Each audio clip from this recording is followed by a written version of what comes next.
J'ai aidé plus de 115 membres sur Skool à démarrer leur business high ticket et certains comme Baptiste génèrent 10 000 euros en 30 jours. Je vais vous montrer comment trouver vos clients idéaux sur Skool et obtenir 2 à 4 clients par mois même si vous détestez prospecter. Vous allez découvrir ma méthode de prospection en 7 étapes que mes élèves utilisent pour générer 4 000 euros par mois, de la création de votre liste jusqu'à l'automatisation avec un assistant virtuel. Donc actuellement vous générez peut-être entre 100 et 2 000 euros par mois, peut-être avec des petits produits et votre objectif c'est d'atteindre les 4 000 euros par mois. Et si vous vendez des produits high ticket, vous n'avez pas besoin d'avoir des centaines et des centaines de clients, ni même des dizaines, vous avez simplement besoin d'avoir 2 ou 3 clients par mois, et si possible des clients réguliers, comme ça vous n'avez pas besoin tous les mois de faire de la prospection, vous pouvez simplement continuer de servir les mêmes clients. Et le véhicule qui va vous emmener des 100 à 2 000 euros par mois vers les 2 à 3 clients à 4 000 euros par mois, c'est de faire de la prospection sur Skool. Et c'est pourquoi je vais vous présenter la méthode de prospection sur Skool. Donc, le premier problème, c'est que vous êtes fatigué de ne pas avoir de réponse, même si vous envoyez des dizaines ou des centaines de messages. Et il y a une étude de Lead Active qui dit que les commerciaux passent 75% de leur temps à prospecter sans obtenir de résultats significatifs. Et donc, le problème, c'est que vous envoyez des messages encore et vous envoyez un seul message et vous n'avez pas de retour et c'est ultra fatigant et vous vous dites, mais en fait, la prospection, ça fonctionne pas ou je suis vraiment pas fait pour ça ou, enfin, toutes les excuses qui sont bonnes et je les entends, il n'y a pas de problème.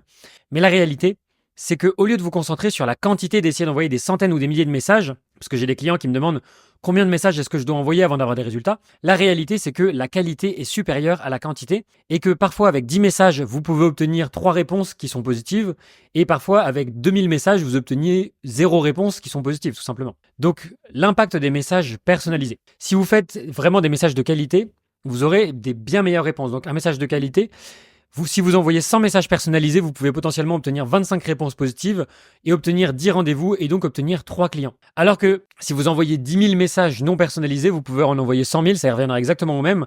Les gens, ils vont juste vous mettre dans les spams et vous jeter à la poubelle. Et l'impact d'un message personnalisé, eh bien, c'est très engageant. La personne, elle va être motivée, alors qu'un message générique, il va être complètement ignoré, il va être mis à la poubelle. Et limite, la personne, elle va vous supprimer de sa liste, elle va vous mettre en blacklist parce qu'elle en a marre de se faire harceler par des gens comme vous. Donc, quand vous faites rentrer les gens dans votre communauté, eh bien, désactivez les DM automatiques.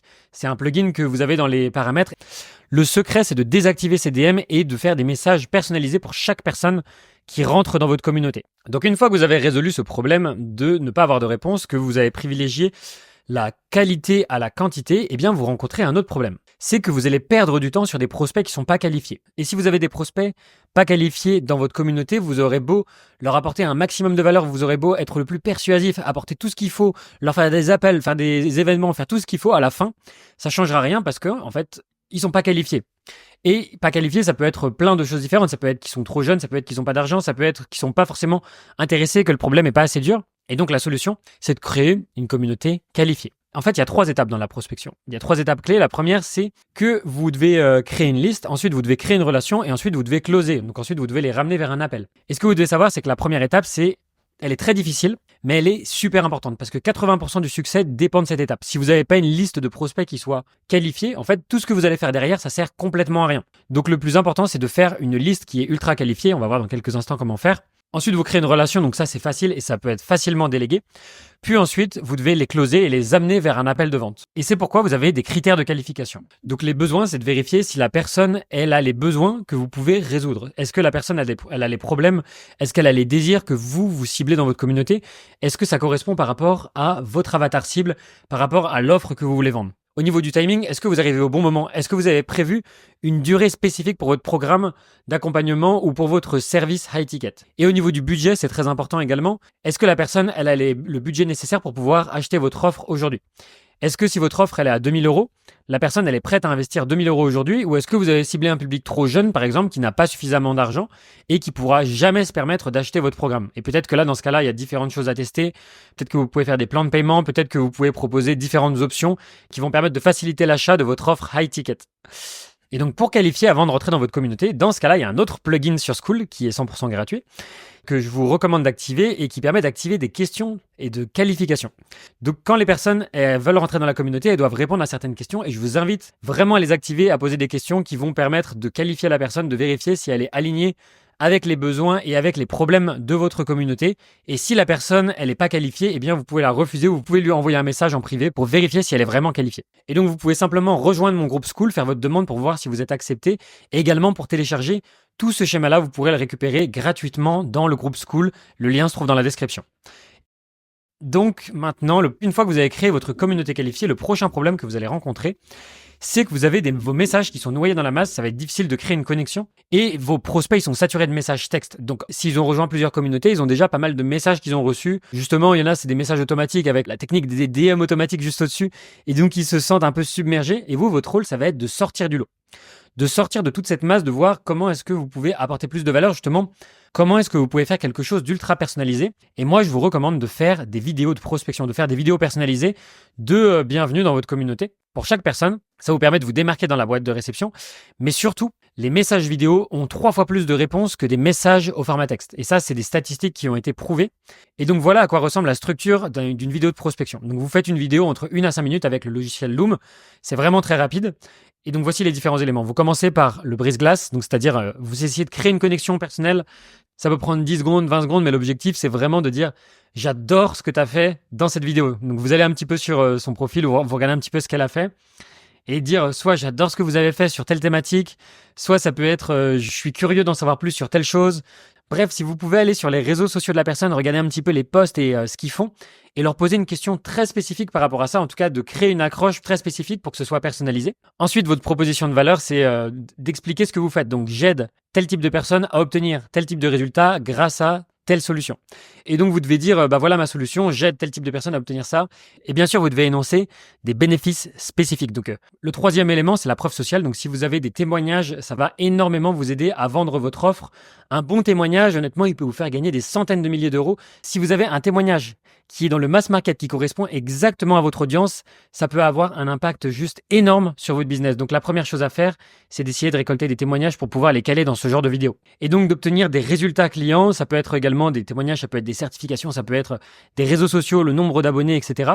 Et bien sûr, vous terminez toujours par un appel à l'action, un CTA, un call to action, pour demander de faire une action précise. Donc c'est réponds-moi ou réserve un appel ou peu importe, mais il faut demander à la personne de faire une action précise, sinon elle ne la fera pas. Une fois que vous avez réussi à sortir de la masse grâce à votre vidéo de prospection, vous avez un autre problème. Vous avez des difficultés à engager la conversation ou vous allez avoir une transition maladroite vers la vente. Ça peut être un peu difficile d'en arriver à cet appel de vente ou à vraiment closer. Et c'est pourquoi je vais vous donner les 6 étapes d'un message qui convertit. La première étape, c'est l'étincelle. Et c'est pas un hasard si mon programme d'accompagnement s'appelle l'étincelle. Le but, ça va être d'obtenir une réponse facile. Donc, il faut vraiment que ce soit quelque chose de tout petit. On essaie de faire un message accueillant, de briser la glace.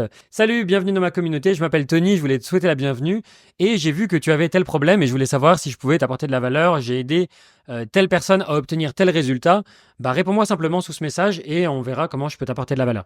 Vous pouvez faire une petite vidéo et il faut savoir que le prospect, il est sur ses gardes. Donc, il faut d'abord établir un lien de confiance. Une fois que vous avez obtenu une réponse, vous devez qualifier. Et donc, qualifier, c'est quoi? Le but, ça va être de valider l'intérêt, de voir s'il est vraiment intéressé par ce que vous proposez. Donc, vous allez poser une question du genre, est-ce que tu préfères ceci ou est-ce que tu préfères cela? Donc, par exemple, est-ce que tu es intéressé par le high ticket ou est-ce que tu es simplement de nature curieuse? Est-ce que tu veux perdre du poids pour cet été ou est-ce que tu veux simplement discuter avec les membres de la communauté? Et donc, l'objectif, ça va être de filtrer naturellement, mais de manière non agressive, de manière non intrusive pour essayer de continuer de créer cette relation de confiance. Donc une fois que la personne elle est en confiance, elle va être prête à dévoiler et à partager ses intentions. L'étape numéro 3, ça va être d'identifier. Donc d'identifier les besoins, les problèmes, les douleurs, les objectifs. Et donc ça va être de révéler des besoins. Donc vous allez poser une question sur ces objectifs ou sur la douleur. L'objectif, ça va être de comprendre la motivation profonde de la personne. Ça peut être du genre, c'est quoi ton plus gros challenge ou c'est quoi ton plus gros problème ou c'est quoi ton objectif avec telle thématique. Et le prospect, il va analyser sa situation, il va commencer à explorer ses besoins, il va commencer à vous dire un petit peu là où il en est. Et donc vous, ça vous permet de continuer de qualifier, de vérifier si la personne, elle est toujours alignée avec ce que vous proposez. La 4e étape, ça va être la transition. Et donc là, l'objectif, c'est vraiment d'obtenir un oui. Donc un oui, j'ai besoin d'aide. Et donc l'objectif, c'est d'offrir votre aide, mais que ça arrive de manière naturelle. Et vous allez positionner votre solution. Donc c'est potentiellement le bon moment également pour remettre de la preuve sociale si vous en avez, de dire, voilà, j'ai aidé telle personne à obtenir tel résultat. et de dire est-ce que si je pouvais t'aider à perdre 5 kilos de gras en 30 jours, ça t'intéresserait que je te propose mon aide. Et donc c'est le moment idéal pour introduire votre aide parce que le besoin il a été identifié, vous connaissez le besoin, vous connaissez le problème et vous avez vu que la personne elle est potentiellement qualifiée. La 5e étape, ça va être de faire un appel à l'action. Donc si la personne a dit oui, je suis intéressé, dans ce cas-là, vous dites très bien. Je te propose qu'on réserve un appel. Donc vous allez planifier un appel, faire une proposition et vous allez tout faire pour faciliter le passage à l'action. Comme la personne elle a dit oui sur l'étape précédente, et bien avec le principe d'engagement, elle va être prête à passer à l'action sur des actions concrètes. Donc là, il y a plusieurs options. Soit vous allez envoyer votre calendrier et vous dites je t'envoie mon calendrier pour que tu puisses choisir le créneau. Soit vous allez dire envoie-moi ton numéro de téléphone et ton adresse email pour que je t'envoie l'invitation. Soit encore mieux, vous pouvez dire est-ce que tu es disponible maintenant pour prendre un appel? Parce que l'argent adore la vitesse. Donc plus vous pouvez être rapide, plus vous allez obtenir des résultats rapidement et plus vous allez pouvoir closer facilement. La 6e et dernière étape, c'est d'avoir de l'urgence et que la personne elle passe rapidement à l'action en lui donnant une raison d'agir rapidement. Et donc de motiver la décision. Donc des fois les prospects, ils ont besoin d'un dernier push pour passer à l'action. Ils ont besoin qu'on leur dise OK, c'est maintenant qu'il faut le faire parce que sinon ils vont procrastiner. Ils ont plein de choses à penser, ils ont leur travail, leur santé, leurs enfants, leur machin. Et donc vous devez trouver une manière de pouvoir les faire passer à l'action maintenant. Et donc vous pouvez dire je reste en ligne avec toi et envoie-moi une confirmation quand c'est bon pour que je vérifie qu'il n'y ait pas de doublon ou pour que je sois sûr que tout soit bon, pour confirmer avec moi qu'on soit tous les deux alignés sur le créneau. Et ensuite, vous obtenez un appel avec la personne. D'ailleurs, si vous êtes un coach, un formateur en ligne ou un créateur de contenu et que vous voulez générer 4 000 € par mois, je vous invite à réserver un appel en cliquant sur le premier lien dans la description. On vous offrira un plan d'action gratuit pour vous permettre d'aller chercher ces 4 000 € par mois. Quoi qu'il en soit, c'est moi que vous aurez au téléphone, donc vous inquiétez pas, ça va bien se passer. Soit vous repartirez avec des conseils que vous pouvez appliquer dès aujourd'hui dans votre business, soit vous êtes qualifié et ce qu'on propose correspond à vos besoins et on vous accompagnera pour aller chercher ces 4 000 € tous les mois de manière stable et durable. Maintenant, une fois que vous avez résolu ce problème-là, bien sûr, vous en avez un autre. Et le prochain problème, c'est que les prospects, ils oublient de répondre à vos messages. Bien sûr, vous allez envoyer ces 6 messages-là, mais vous ne croyez pas que ça va se passer sans accroc. Et donc, vous allez forcément manquer des opportunités. Vous avez des messages qui sont perdus dans les boîtes mail. Les gens oublient que vous leur avez envoyé des messages. Et bien sûr, c'est totalement normal. Vous ne pouvez pas être tout le temps H24 sur Skool à envoyer des messages, etc. Et donc, c'est là que vient l'importance de faire des relances. Donc ça, c'est une étude qui vient du site Lemlist et qui explique combien d'emails de follow-up est-ce que vous devez envoyer. Et la réalité, c'est que plus vous allez envoyer d'emails, plus vous allez obtenir des réponses. Donc vous avez vu, le premier email, en fait, il a que 7% de réponses. Plus vous allez envoyer des emails, plus vous allez obtenir des réponses. C'est incroyable. Et donc, plus de relances égale plus de réponses. Et le taux de réponse optimal, c'est entre 42 et 67%. Et jusqu'à 12 relances, vous allez obtenir de plus en plus de réponses. Mais au-delà de 12 relances, ça va commencer à diminuer. Donc c'est la zone à risque. D'après les statistiques de Lemlist qui ont envoyé des centaines de milliers, voire des millions de messages, c'est d'envoyer entre 4 et 9 relances. Donc honnêtement, si vous avez envoyé moins de 4 relances, c'est totalement normal si vos prospects ne vous répondent pas. Faites des relances, vraiment, c'est ça qui va vous permettre d'obtenir des résultats. Donc le nombre de relances idéal, c'est entre 4 et 9, on a dit que c'était la zone optimale. Vous allez obtenir entre 42 et 67% de réponses. Entre 10 et 12, c'est la zone de vigilance, mais vous pouvez quand même aller jusque-là parce que c'est vraiment la limite 12. Et par contre, au-delà de 12, vous risquez de passer pour un spammer et c'est vraiment une zone critique que je vous invite pas à franchir. Mais à mon humble avis, je suis sûr que vous n'envoyez pas 4 relances minimum. Donc minimum 4, 5 relances jusqu'à 9. Et honnêtement, plus vous allez envoyer de relances, plus vous allez obtenir de réponses. Donc, si vous pouvez cibler 9 relances, c'est vraiment l'idéal. Une fois que vous avez compris l'importance des relances, le prochain problème, c'est que prospects, ils vont perdre de l'intérêt encore une fois.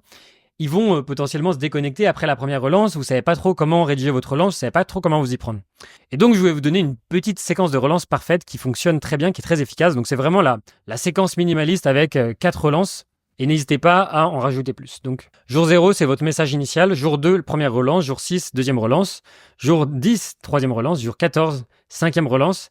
Et vous voyez que le pourcentage de réponses augmente à chaque fois que vous envoyez une nouvelle relance. Il y a des types de messages pour chaque relance. Donc, le premier message, c'est la proposition de valeur principale. C'est votre message de base. Le deuxième message, c'est un petit check-in. Donc, vous envoyez un message très très court du genre « Est-ce que tu as vu mon message ?» Vous pouvez aussi envoyer un gif rigolo de quelqu'un qui est en train d'attendre. Le troisième message de relance, c'est d'envoyer de la valeur. Donc, un partage de contenu pertinent, un article, une analyse. Moi, ce que je recommande de faire, c'est d'envoyer une capsule de valeur. Ensuite, cinquième message, c'est l'autorité, donc une étude de cas, témoignage client, etc.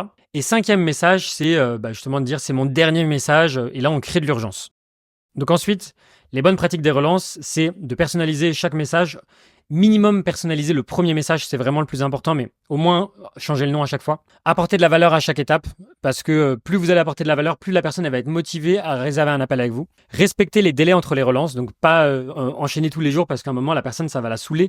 Et si vous faites un message par mois, c'est pareil dans l'autre sens, la personne, elle aura le temps de vous oublier. Être concis et précis, faut pas envoyer un énorme pavé parce que ça peut être très déconcertant et personne n'a envie de répondre à un énorme pavé. Et toujours terminer par un appel à l'action très clair, parce que il faut que la personne sache exactement quelle action elle doit faire ensuite.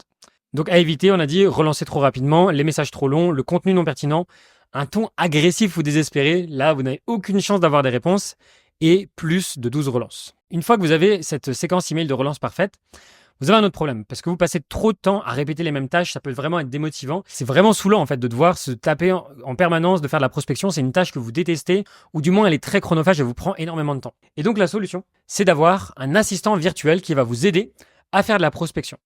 Donc l'impact sur votre mental d'un assistant virtuel. Sans assistant virtuel, vous êtes débordé, vous êtes en train de faire du multitâche tout le temps, vous êtes réactif aux urgences, vous êtes frustré, éparpillé, vous devez envoyer tout le temps des messages, vous êtes sur 15 000 fronts à la fois, vous devez créer votre produit, trouver votre niche, envoyer du contenu. Enfin bref, vous êtes débordé et vous n'arrivez pas à vous en sortir. Alors que quand vous avez un assistant virtuel, eh bien vous êtes plus serein, vous êtes focus sur la stratégie, vous savez exactement ce que vous devez faire parce que vous n'avez pas toutes ces petites tâches à gérer qui vous prennent la tête.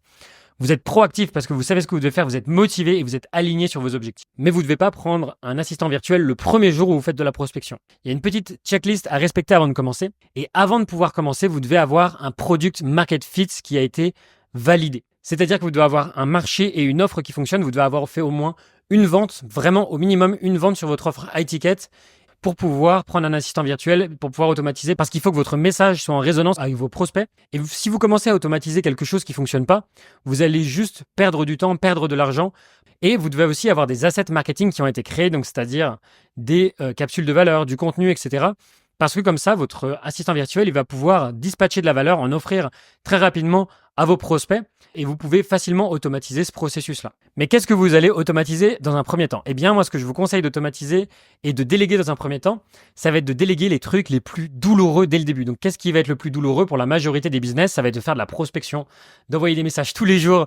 C'est vraiment quelque chose de très saoulant pour la majorité de mes clients et pour la majorité des gens. Ça peut être de faire du lead nurturing. Donc, le lead nurturing, ça veut dire de continuer de nourrir les relations. Donc, ça va être de répondre aux messages, de commenter sur LinkedIn, sur Instagram, etc. Les personnes qui likent vos posts, de créer des relations, etc. Et toutes ces choses-là, ce sont des choses qui sont vraiment très chronophages, qui demandent énormément de temps, qui sont pas très sexy à faire et qui peuvent être très très facilement déléguées, mais à partir du moment où vous avez validé votre première vente de votre offre high ticket. Donc la prochaine étape, si vous êtes un formateur en ligne, un coach, un créateur de contenu et que vous voulez qu'on vous aide à générer 4 000 € par mois, qu'on vous donne un plan d'action qui va vous permettre d'y aller et que c'est 100% personnalisé, eh bien, cliquez sur le lien dans la description, on vous aidera. C'est un appel de coaching gratuit où on va vous délivrer de la valeur 100% gratuitement. Et maintenant que vous êtes un as de la prospection et que vous avez compris comment ça fonctionne, vous l'avez vu, si vous voulez déléguer ça à un assistant virtuel, il va falloir que vous ayez une offre irrésistible qui vous permette de faire des ventes de manière prédictible. Et c'est pourquoi je vous invite à regarder cette vidéo qui va vous expliquer exactement comment créer une offre irrésistible. Je vous invite à réserver tout de suite votre appel. On se retrouve de l'autre côté. C'était Tony. Ciao!